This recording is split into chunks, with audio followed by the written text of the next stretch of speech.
దేశాన్ని బాగు చేయాలంటే మేము ఇక్కడ ఈ రాష్ట్రాన్ని బాగు చేయడం కోసం రాత్రింబగళ్ళు ఆలోచిస్తున్నాం. కానీ ఇక్కడ మేము ఎన్ని ఆలోచిస్తా ఉంటే ఆ రోజు విధ్వంస పాలన. ఈ విషయం మీరు గుర్తుపెట్టుకోవాలి. ఎక్కడ చూసినా విధ్వంసమే. అదే గొడ్డలి పార్టీ విధానం. ఈరోజు దుష్ట పన్నాగాలు అంటే ఎక్కడికక్కడ కుట్రలు కుతంత్రాలు చేసే పరిస్థితికి వచ్చారు.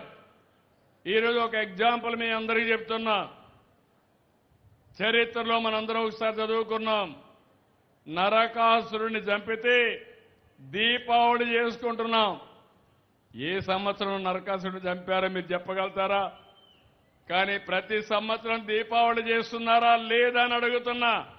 చేస్తున్నామని చేతుల పైకెత్తండి. ఏంటి సందేశం? నరకాసురుడు దుర్మార్గుడు.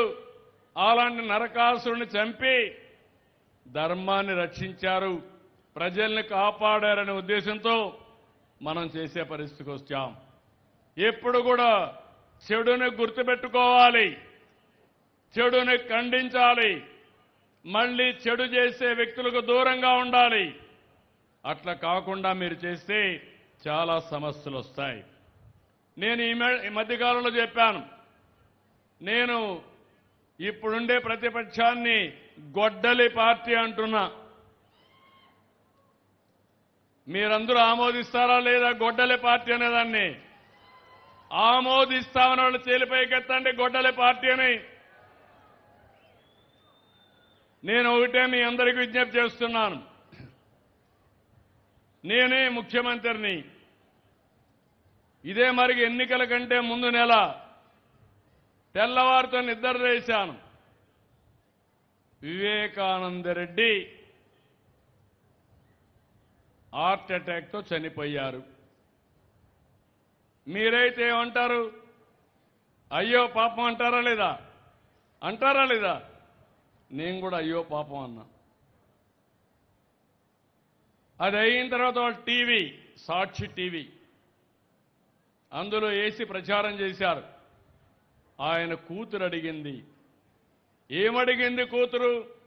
మా నాన్న చనిపోయాడు, ఎట్లా చనిపోయాడో తెలుసుకోవాలి, కాబట్టి పోస్ట్ మార్టం చేయమని. అప్పుడు పోస్ట్ మార్టం చేశారు.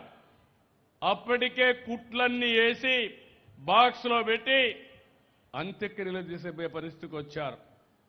అప్పుడు అడిగిన తర్వాత మొత్తం ఇప్పితే గొడ్డలితో తలంతా కూడా నరికేశారు. రూమ్ అంతా రక్తం, బాత్రూమ్ అంతా రక్తం. అక్కడి నుంచి అది చూసిన తర్వాత వీళ్ళంతా కూడా నాటకాలు మార్చేశారు. మా నాన్న చనిపోయాడు, చంపేశారు. ఇప్పుడు పెద్ద దిక్కు ఒకే చిన్నాన్న, ఈయన్ని కూడా చంపేశారన్నారు. మీరు కూడా నమ్మేశారు. ఆ అమ్మాయిని మోసం చేశారు. మోసం చేసి ఆ అమ్మాయి అంత్యక్రియలు చేస్తా ఉంటే ఎంత బాగా చేశాడు మా అన్నయ్య అనుకుని అంతకులు నమ్మే పరిస్థితికి వచ్చింది. అంటే మభ్యపెట్టేయడం. తర్వాత నెక్స్ట్ డే నా చేతిలో కత్తి పెట్టి నారాసుర రక్త చరిత్రని పేపర్లో వేసాడు. మీరందరూ గుర్తుపెట్టుకోవాలి ఇవన్నీ. దాంతో ఏమైంది? మీరందరూ నమ్మారు పాపం అని, ఓట్లేశారు. విధ్వంస పాలన వచ్చింది.